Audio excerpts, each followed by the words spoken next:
Hello दोस्तों, मैं आपके सामने एक बहुत ही सुंदर कहानी सुनाने जा रही हूँ। कहानी का शीर्षक है ईश्वर का न्याय।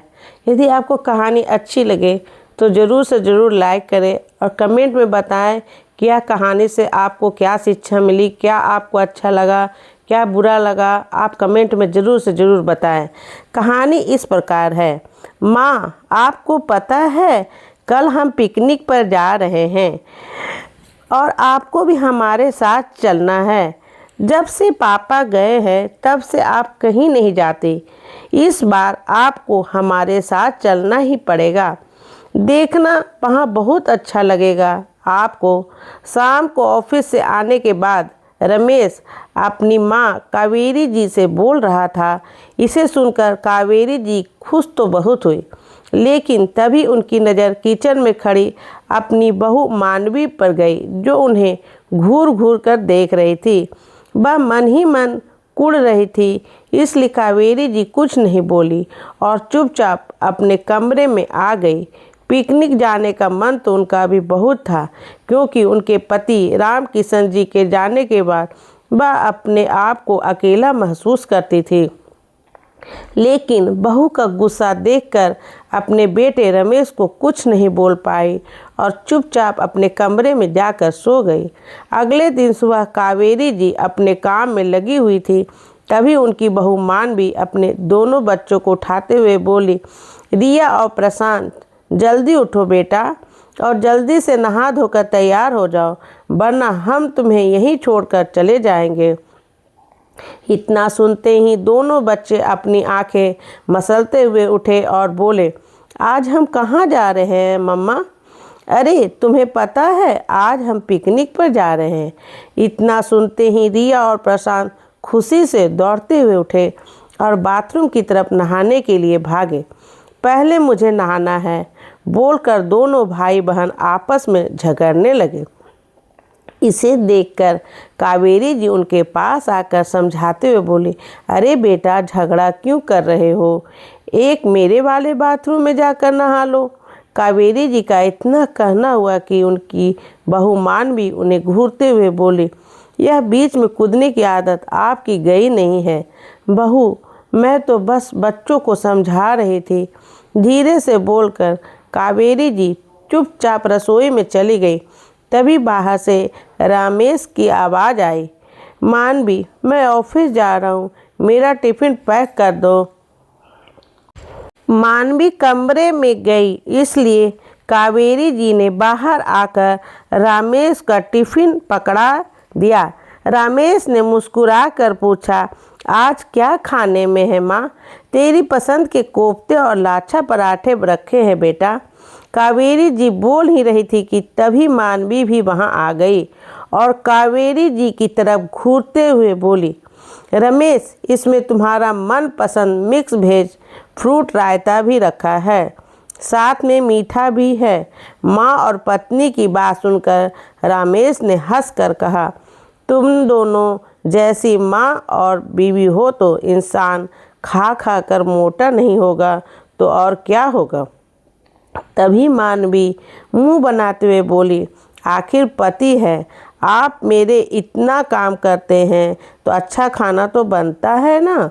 रमेश मुस्कुराता हुआ जैसे ही बाहर निकला तो मानवी ने तुरंत कावेरी जी से कहा, आपको अपनी तारीफ करवाने का ज़्यादा ही शौक है ना। क्या जताना चाहती थी आपकी? आप खाना बनाती हैं, आप ही बेटे के सारे काम करती हैं ना। नहीं बहू, वह तो रमेश ने पूछा इसलिए मैं बोल दिया था, वरना मेरा ऐसा कोई मतलब नहीं था। कावेरी जी ने डरते हुए कहा। तो मानवी चीखते हुए बोली, तो और क्या मतलब था आपका? रमेश की नज़रों में मुझे नीचे गिराना चाहती हैं आप? अच्छे से जानती हूँ मैं आपको। आप बैठी बैठी मेरा मुंह क्या ताक रही हैं? जाइए और मेरे लिए अच्छी सी चाय बना कर लाइए, और खबरदार जो एक कप से ज़्यादा बनाए तो आपको चाय नुकसान करती है, केवल मेरी ही बनाना। तो कावेरी जी चुपचाप उठकर रसोई में चली गई, क्योंकि बहू का इस तरह का बर्ताव करना रोज का काम था, लेकिन यह बात और थी कि वह अपने बेटे रमेश के सामने ऐसा कभी नहीं करती थी। जब से रमेश ने कावेरी जी की से पिकनिक पर चलने के लिए कहा था, तब से मानवी के दिमाग में तूफान उठा हुआ था। वह मन ही मन कूढ़ रही थी। तभी कावेरी जी ने चाय लाकर मानवी के सामने रख दी और जैसे ही वापस जाने लगी तो मानवी ने कहा, आज खुश तो बहुत होंगी ना आप। कावेरी जी कुछ समझ नहीं पाई और मानवी की ओर देखने लगी तो उसने कहा, अरे इतनी जल्दी भूल भी गई, पिकनिक पर नहीं जाएंगी क्या? अरे नहीं बहू, मैं कहाँ पिकनिक पर जा रही हूँ, वह तो रमेश ने ऐसे ही बोल दिया था। बोलकर कावेरी जी घबराते हुए वहाँ से जाने लगी। तब मानवी ने फिर से कहा, सुन बुढ़िया, जा कहाँ रही है, मेरी एक बात कान खोल कर सुन लो। इस बार जब रमेश पिकनिक जाने के लिए कहे तो आपको मना करना है, बोल देना है कि तबीयत ठीक नहीं है, इस उम्र में चला नहीं जाता। कोई भी बहाना करके मना कर दीजिएगा, वरना मुझसे बुरा कोई नहीं होगा। कावेरी जी की खामोशी से सिर हिलाकर कमरे में चली गई। मानवी आए दिन रमेश के ऑफिस जाते ही कावेरी जी को कुछ न कुछ ताने सुनाती रहती थी, लेकिन कावेरी जी के घर की सुख शांति के कारण चुप रहती और बहू का बर्ताव सहते रहते। कमरे में जाकर कावेरी जी अपने पति राम किशन जी की तस्वीर के सामने बैठकर रोने लगी और बोली, मेरा परिवार तो जैसे खत्म ही हो गया है। अपने ही लोगों के बीच बैठने का अधिकार छीना जा रहा है। आप तो चले गए, लेकिन मुझे अकेला छोड़ गए। जाकर भी बेटे का सहारा नहीं ले सकती हूँ। बेटे पर तो जैसे अब माँ का हक ही नहीं रहा, सब इस बहू का है। यहाँ कोई अपना नहीं, ना तो कहीं जाने देती है। अगर बेटा चाहे तो बहाना बनाकर घर में छोड़ देती है। मेरा ही घर मेरे ही जेल हो गया है और बेटा सोचता है कि मैं कहीं जाना नहीं चाहती। आप ही बताएं मैं क्या करूं।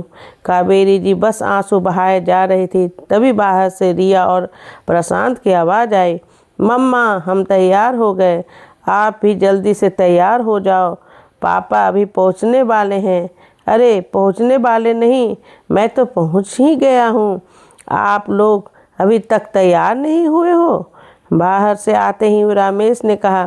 तभी मानवी एक बड़ा सा बैग लाकर डाइनिंग टेबल पर रख भी देती है और बोली, सब तैयार है रमेश, आप यह सामान कार में रख दो जब तक मैं तैयार होकर आती हूँ। इतना कहकर मानवी जैसे ही वापस मुड़ी तो पीछे से रमेश ने कहा, अरे मानवी, माँ कहाँ है? वह तैयार नहीं हुई क्या? देख लो जाकर, कमरे से तो नहीं निकल रही है आज, ना जाने क्या हुआ है उन्हें। मानवी ने कहकर कनखियों से रमेश की तरफ देखा, जो झट से उठकर अपनी माँ कावेरी जी के कमरे की ओर चल दिया। रमेश ने अंदर घुसते ही देखा कि कावेरी जी लेटी हुई थी। उसने कहा, माँ आप अभी तक तैयार क्यों नहीं हुई? देर हो रही है, चलिए जल्दी से उठकर तैयार हो जाइए माँ। बेटा तबीयत ठीक नहीं लग रही है, चक्कर आ रहा है, अब तो चला भी नहीं जाता। खामखा तुम लोग भी परेशान हो जाओगे, मैं घर पर ही रहती हूँ, कावेरी जी ने कहा। तो रमेश बोला, ऐसे नहीं चलेगा माँ, मैं कुछ नहीं सुनूंगा, चुपचाप उठकर जल्दी से तैयार हो जाओ और हमारे साथ चलो। कहते हुए रमेश ने उनका माथा छू कर देखा। क्या माँ, ना तो बुखार है और ना ही देखने से ऐसा कुछ लग रहा है कि आपको बिना घर में रहने की आदत हो गई है। बाहर आ जाएंगी तो देखना, आपको बहुत अच्छा लगेगा और तबीयत भी ठीक हो जाएगी। रमेश तो बोलता जा रहा था, लेकिन पीछे खड़ी मानवी दरवाजे से सब देख रही थी और बार बार कावेरी जी को ना जाने के लिए इशारा कर रही थी।